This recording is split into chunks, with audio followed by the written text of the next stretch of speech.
Hi everyone. I want to say happy isolation. I don't know. I'm going on exactly 3 weeks now. It feels like forever, but I'm pretty good at being alone, so I think I've got this.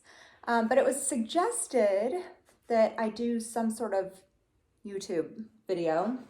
In fact, somebody said I could read the phone book, which I don't even think I have a phone book now, but I thought the next best thing would be a bedtime story, an adult version from Delta of Venus, Erotica by Anaïs Nin, or Nin, the American version.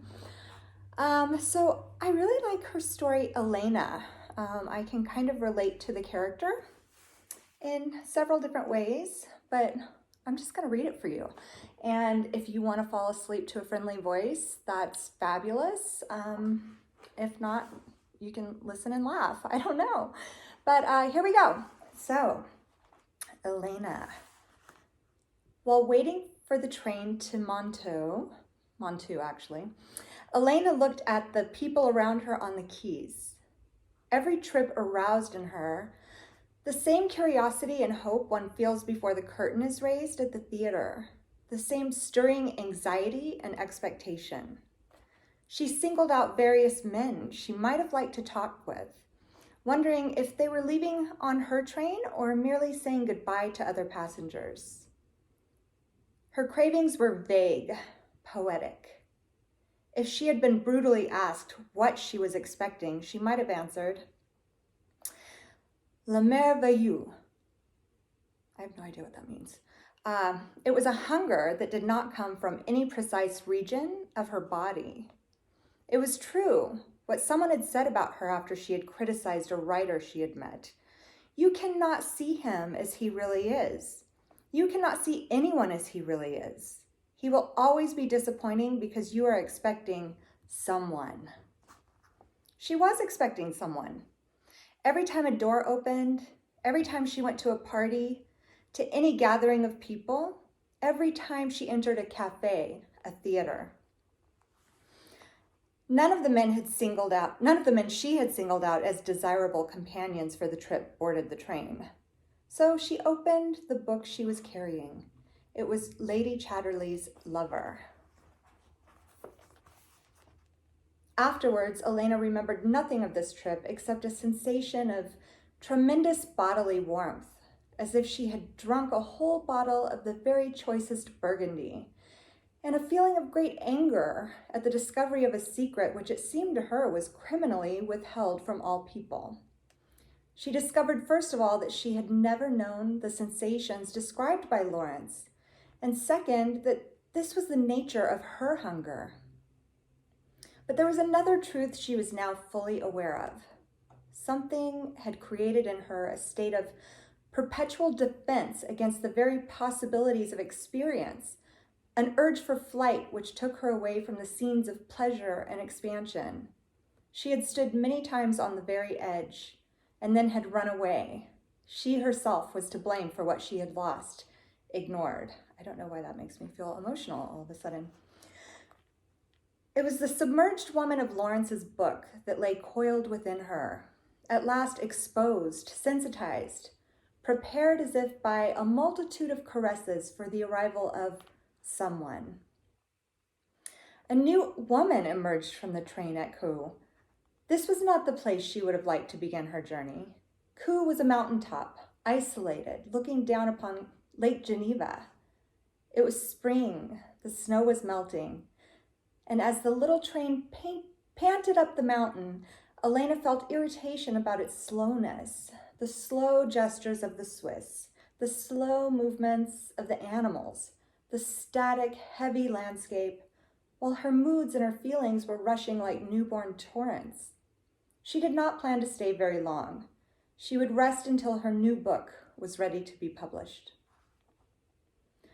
From the station, she walked to a chalet that looked like a fairy tale house, and the woman who opened the door looked like a witch. She stared with coal black eyes at Elena, and then asked her to come in. It seemed to Elena that the whole house was built for her, with doors and furniture smaller than usual. It was no illusion, for the woman turned to her and said, "I cut down the legs of my tables and chairs. Do you like my house? I call it Casuța, little house in Romanian." Elena stumbled on a mass of snowshoes, jackets, fur hats, capes, and sticks near the entrance. These things had overflowed from the closet and were just left there on the floor. The dishes from breakfast were still on the table. The witch's shoes sounded like wooden shoes as she walked up the stairs. She had the voice of a man and a small black rim of hair around her lips, like an adolescent's mustache. Her voice was intense, heavy. She showed Elena to her room. It opened on a terrace divided by bamboo partitions, which extended the length of the sunny side of the house facing the lake. Elena was soon lying exposed to the sun, although she dreaded sunbaths. They made her passionate and burningly aware of her whole body. She sometimes caressed herself. Now she closed her eyes and recalled scenes from Lady Chatterley's Lover. During the following days, she took long walks. She would always be late for lunch. Then Madame Casimir would stare at her angrily and not talk as she served her.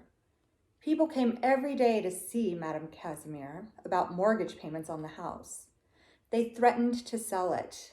It was clear that if she were deprived of her house, her protective shell, her turtle back, she would die. At the same time, she turned out guests she did not like and refused to take in men. Finally, she surrendered at the sight of a family, husband, wife, and a little girl, who arrived one morning straight from the train, captivated by the fantastic appearance of Casuța. Before long, they were sitting on the porch next to Elena's and eating their breakfast in the sun. One day, Elena met the man, walking alone up towards the peak of the mountain behind the chalet. He walked fast, smiled at her as he passed, and continued as though pursued by enemies. He had taken his shirt off to receive the rays of the sun fully. She saw a magnificent athlete's torso, already golden. His head was youthful, alert, but covered with graying hair. The eyes were not quite human. They had the fixed, hypnotic gaze of an animal tamer, something authoritative, violent. Elena had seen such an expression in the pimps who stood out at the corners of Montmartre district with their caps and scarves of bright colors. Apart from his eyes, this man was aristocratic. His movements were youthful and innocent. He swayed as he walked, as though he were a little drunk. All his strength centered in the glance he gave Elena.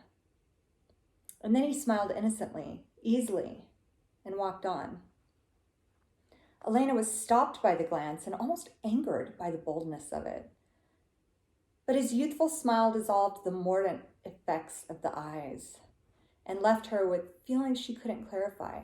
She turned back. When she reached Casuța, she was uneasy. She wanted to leave. The desire for flight was already asserting itself.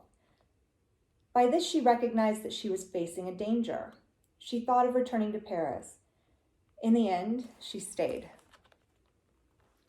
One day, the piano, which had been growing rusty downstairs, began to pour out music. The slightly false notes sounded like the pianos of dingy little bars. Elena smiled. The stranger was amusing himself. He was, in fact, playing up to the nature of the piano and giving it a sound quite alien to its bourgeois staleness. Nothing like what had been played on it before by little Swiss girls with long braids. The house was suddenly gay, and Elena wanted to dance. The piano stopped, but not before winding her up like some mechanical puppet. Alone on the porch, she turned on her feet like a top. Quite unexpectedly, a man's voice very near her said, "There are live people in this house after all," and laughed. He was calmly looking through the bamboo slits, and she could see his figure clinging there like that of an imprisoned animal. Won't you come for a walk? He asked her. I think this place is a tomb. It is the house of the dead. Madame Casimir is the great petrifier. She will make stalactites. Wait, I have no idea what that word is. Stalactites out of us.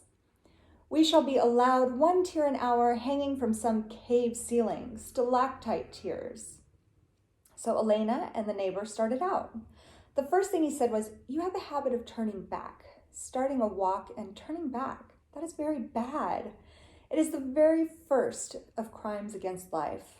I believe in audacity. People express audacity in various ways, said Elena. I usually turn back, as you say, and then I go home and I write a book which becomes an obsession of the censors.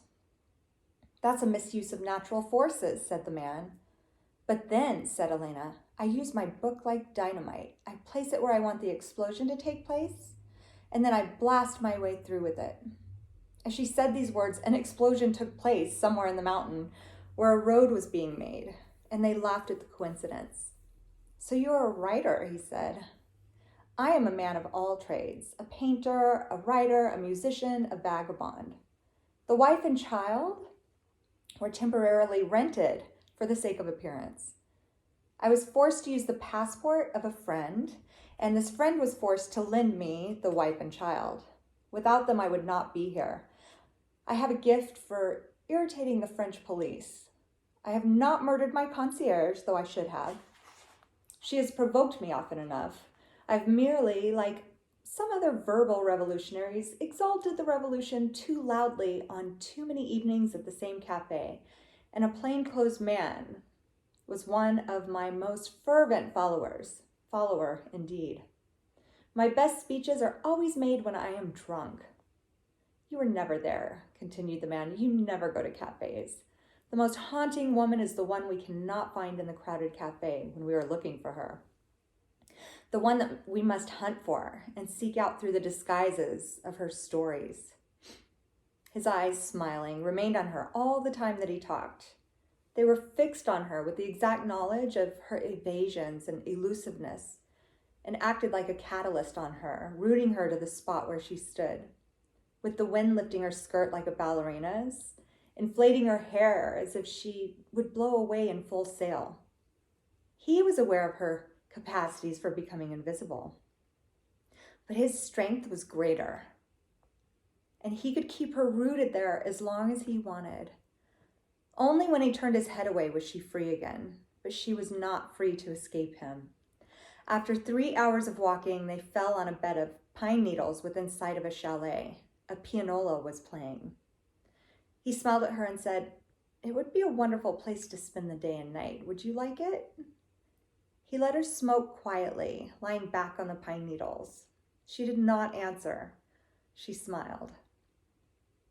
Then they walked to the chalet, and he asked for a meal and a room. The meal was to be brought up to the room. He gave his orders smoothly, leaving no doubt about his wishes. His decisiveness in small acts gave her the feeling that he would equally wave aside all obstacles to his greater desires. She was not tempted to retrace her steps, to elude him. A feeling of exaltation was rising in her, of reaching that pinnacle of emotion, which would fling her out of herself for good, which would abandon her to a stranger. She did not even know his name, nor he hers.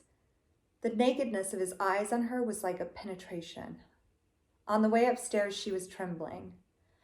When they found themselves alone in the room with its immense, heavily carved bed, she first moved towards the balcony, and he followed her. She felt that the gesture he would make would be a possessive one that could not be eluded. She waited. What happened, she had not expected. And I think I'm going to stop there. You didn't think I was going to finish the whole erotic story, did you? Naughty, naughty. I'll leave that to your imagination. It goes on for, oh my goodness, quite a few pages. A lot happens in this story. It's fascinating, but I loved the build up to that. So let me know where your imagination leads you. And I hope you have a good day. Bye.